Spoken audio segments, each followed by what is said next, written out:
I would imagine that things like this are happening everywhere, but we need to find a way to fight this, and we need to protect our daughters. That's just the way it is. We have to protect our daughters. And I'm going to encourage persons, to take a stand, do what we have to do to protect our children, to protect our daughters, especially to protect them from these awful, nasty, dirty, rotten, disgusting, miserable, stinking, no good people. It is what it is.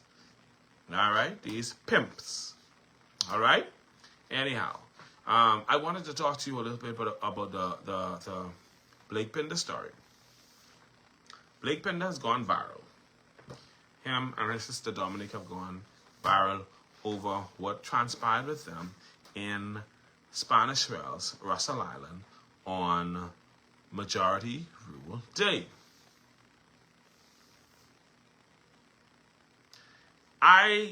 Anybody who's been watching TMI and been intent on TMI would know that I spoke about this story about Blake some time ago, and I told you how our current MP, the Minister of Works and Local Government, the Honourable Clay Sweeting,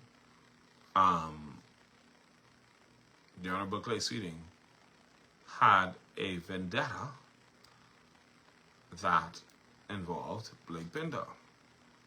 Clay Sweeting's family lives on the opposite side of this property that was written up as an undocumented village. Now, even though it says undocumented structures, you have the way that it's been sold by PLPs, especially who are in with Clay Sweeting, and what he's doing is that it's a shanty town. Blake Pinder happens to own this village, which is more like tenements rather than a shanty town, in Spanish Wells in Russell Island. And if you look at Blake's place and you give consideration to some of the places in Nassau, and we have a lot of places that should have been marked as undocumented and torn down. But you have to realize that the reason why this is happening is because Clay Sweeting had his own personal agenda in relation to Blake Pinder. He wanted Blake's property destroyed. And not just Clay, you have people who just have an agenda when it comes to Blake Pinder. The police in Spanish Wells went around telling persons not to hire Blake and his sister. Okay, and people didn't hire them. They threatened them with searches. They threatened to intimidate them. They tried to stress them out. They tried to do them in. Elevate, I can fix your business in a minute. I need you to listen to me carefully before you even go with that.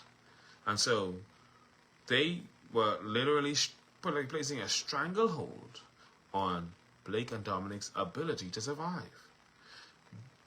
Blake's own family could not hire him because the police threatened them with searches. And so, in essence, the authorities were constraining this young man's ability, his family's ability to survive.